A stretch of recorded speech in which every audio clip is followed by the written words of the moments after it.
الحمد لله نحمده ونستعينه ونستغفره ونؤمن به ونتوكل عليه ونعوذ بالله من شرور أنفسنا ومن سيئات أعمالنا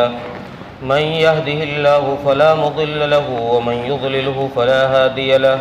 ونشهد أن لا إله إلا الله وحده لا شريك له ونشهد أن سيدنا ومولانا وحبيبنا وشفيعنا وسندنا محمدا عبده ورسوله أما بعد فأعوذ بالله من الشيطان الرجيم بسم الله الرحمن الرحيم فمن شهد منكم الشهر فليصم ومن كان مريضا أو على سفر فعدة من أيام أخر قال النبي صلى الله عليه وسلم من أفطر يوما من رمضان بغير عذر ولا رخصة لم يقضه صوم الدهر كله او کما قال علیہ الصلاۃ والسلام۔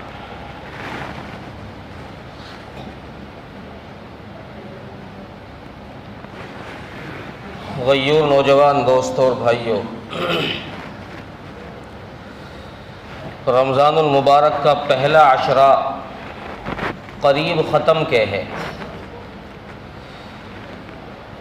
اور اللہ تبارک و تعالیٰ نے اس ماہ مبارک کو ہماری زندگیوں میں لا کر ہمیں ایک موقع دیا ہے، ایک گولڈن چانس دیا ہے کہ ہم اپنے اللہ سے اپنی صلح کرا لیں، ہم اپنے رب سے اپنی مغفرت کا اعلان کرا لیں، اور اگر اس رمضان کے مبارک مہینے میں بھی مغفرت نہیں ہوئی تو پھر انسان کے لیے کون سا موقع آئے گا کہ وہ اس کی مغفرت ہو جائے اور اس کے گناہ بخش دیے جائیں۔ چونکہ رمضان المبارک کا مہینہ بغیر مغفرت کے گزر جائے، ایسے شخص کے لیے رسول اللہ صلی اللہ علیہ وسلم نے بھی بد دعائیں دی۔ جبرائیل امین کی بد دعا پر آمین کہی ہے۔ اب اس ماہ مبارک میں اپنے رب سے صلح کریں کیسے؟ کیا چیز ہے، کیا ذریعہ ہے جس سے ہم اپنے مالک کے ساتھ صلح کرا سکتے ہیں، جس کے ذریعے سے ہم اپنی مغفرت کرا سکتے ہیں؟ قرآن کریم کا صاف اعلان ہے فمن شہد منکم الشہر فلیصم، کہ جو اس مہینے کو پالے، عاقل، بالغ، ہوشیار، عقل مند، دانش مند، ایمان والا ہو، سارے شرائط پورے ہوں، اسلامی احکامات اس پر جاری ہو رہے ہوں، اور وہ رمضان المبارک کا مہینہ پالے، تو اب اس کو کرنا یہ ہے فلیصم، کہ اب وہ روزہ رکھے گا، اب روزہ رکھے گا، اب کوئی چھوٹ نہیں ہے، کوئی عذر نہیں ہے، روزہ رکھنا ہی پڑے گا۔ جی میں روزہ نہیں رکھ پا رہا، کیا ہو گیا؟ میرے شوگر ہو گیا، میرے بلڈ پریشر ہو گیا، ذرا ذرا سے بہانے۔ اس شوگر اور بلڈ پریشر کی بنا پر انسان اور کام نہیں چھوڑتا،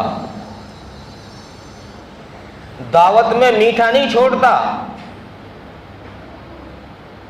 کیوں بھائی؟ کوئی کہے نا آپ کے تو شوگر ہے، جی ایک گولی شام کو جا کے لے لیں گے، گھر جا کے کھا لیں گے، کیا بات ہے، لیکن روزہ چھوڑ دیں گے؟ رمضان المبارک کا روزہ اللہ تبارک و تعالیٰ نے فرض اس لیے کیا ہے، مفسرین نے، فقہاء اکرام نے ایک وجہ یہ لکھی ہے کہ انسان پورے سال میں جب ایک مہینہ کنٹینیو بھوکا رہتا ہے، 12 گھنٹہ، 11 گھنٹے، 13 گھنٹے، جتنا ٹائم کا روزہ ہوتا ہے، اس بھوکے رہنے کی وجہ سے جسم کے اندر کے جو بیماری والے کیٹانو ہیں، جراثیم ہیں، اللہ تبارک و تعالیٰ ان جراثیم کو ختم کر دیتے ہیں۔ گویا کہ تندرستی کا ذریعہ ہے، تندرستی کا زینہ ہے روزہ۔ اور ہم ذرا سے بہانے کے اوپر رمضان کا روزہ چھوڑ دیں۔ شریعت نے صرف 2 جگہ اجازت دی ہے کہ تم چھوڑ سکتے ہو، لیکن معاف نہیں کیا ہے کہ تمہارا جی چاہے تو چھوڑ دو، بس اس کے بعد پھر رکھنا ہی نہیں ہے، اس کے بعد اس کی طرف توجہ ہی نہیں دینی ہے۔ فمن شہید منکم الشہر فلیصم ومن کان مریضا او علی سفر، 2 چیزیں بیان فرمائی ہیں کہ ایسا بیمار ہو کہ اس کی بیماری روزہ رکھنے کی وجہ سے بڑھ سکتی ہو، اس کی جان کا جانے کا خدشہ، اس کی جان جانے کا خدشہ ہو، بیماری زیادہ ہو جانے کا خدشہ ہو، یہ نہیں کہ ذرا سا نزلہ کھانسی ہوا جی میں بیمار ہوں روزہ نہیں رکھ پا رہا، اس بیماری کو نہیں کہا ہے۔ شریعت نے جو رخصت دی ہے وہ اس بیماری کے لیے دی ہے۔ معارف القرآن کے اندر مفتی شفیع صاحب نے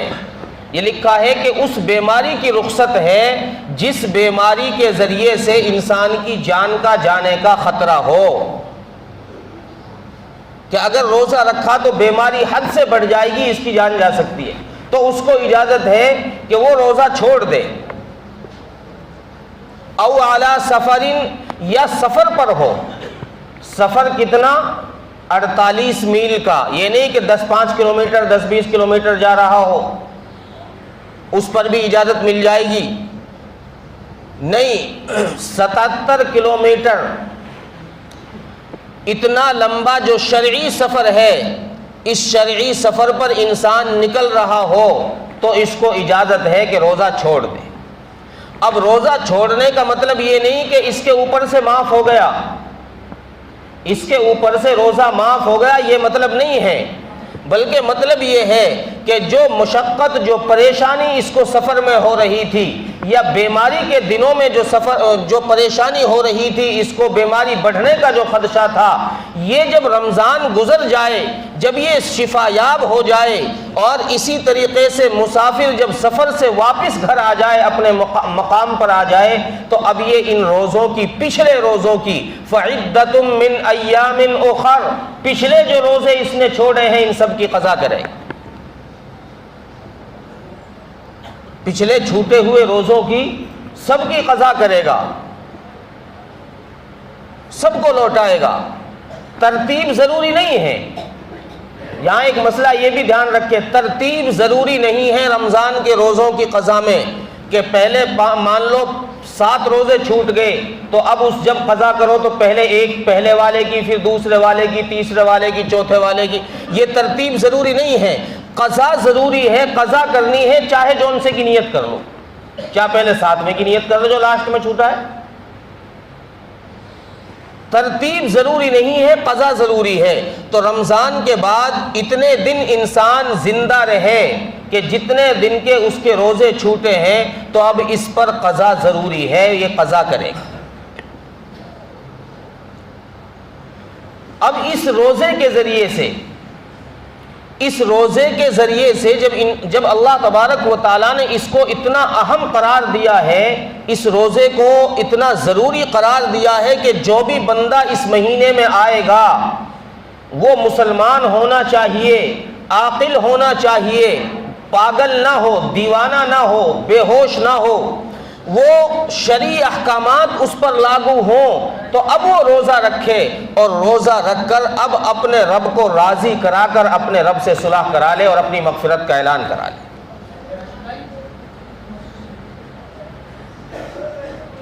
چونکہ حدیث میں ہے الصوم لی وانا اجزا بہ، اور ایک دوسرے الفاظ بھی ہیں وانا اجزی بہ، کہ روزہ اللہ فرماتے ہیں کہ روزہ میرے لیے ہے، میں اس کا بدلہ دوں گا، اور وَأَنَا أُجْزَا بِهِ، میں خود اس کا بدلہ ہوں۔ کتنی بڑی بات رب نے کہی ہے، سوچ کے دیکھو،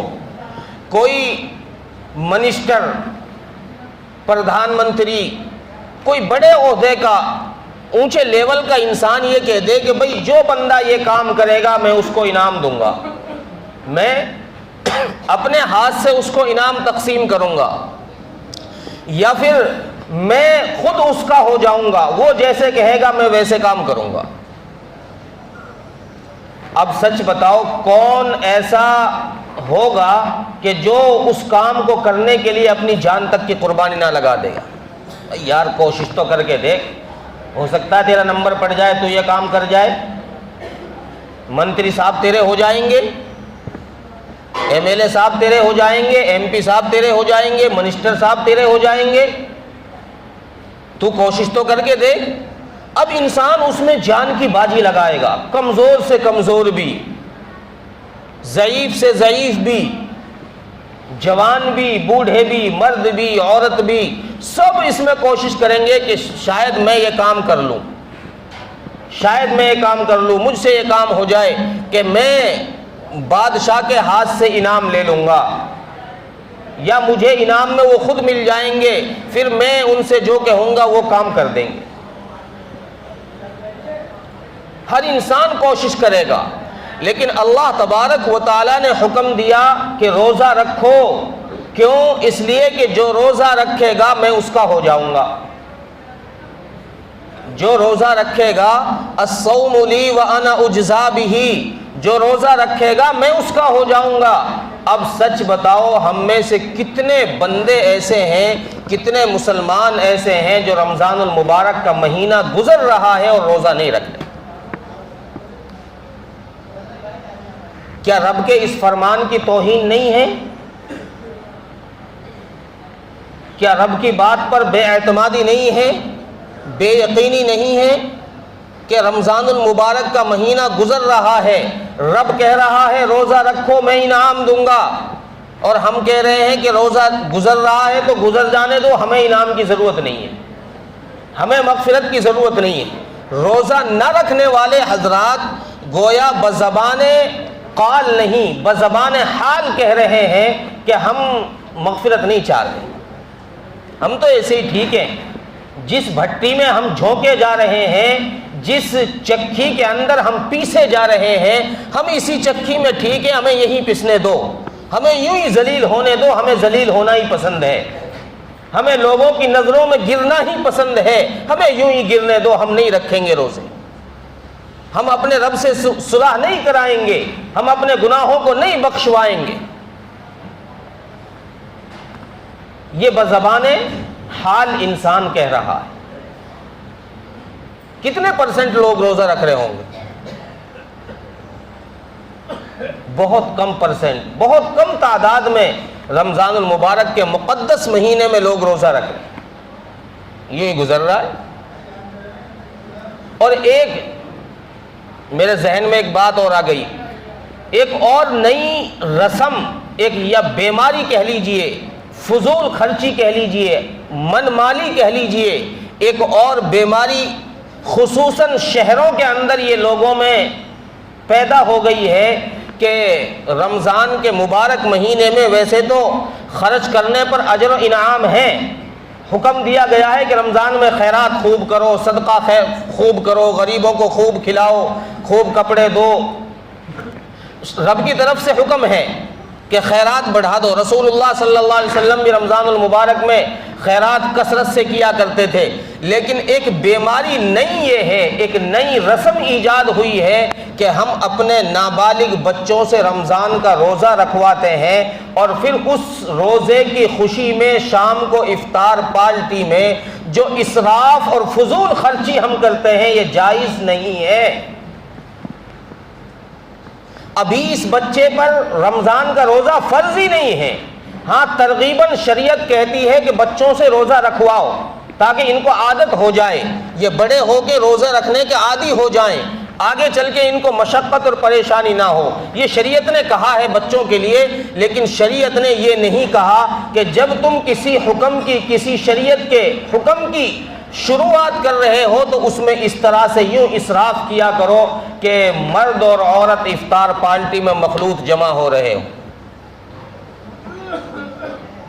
جس پیسے کو تم اس افطار پارٹی میں، اس رسم کے اندر برباد کر رہے ہو، سچ بتاؤ اگر تم سے جا کر کوئی کندھے پر ہاتھ رکھ کے محبت سے یوں کہے کہ یار یہ پیسے تو مسجد میں دے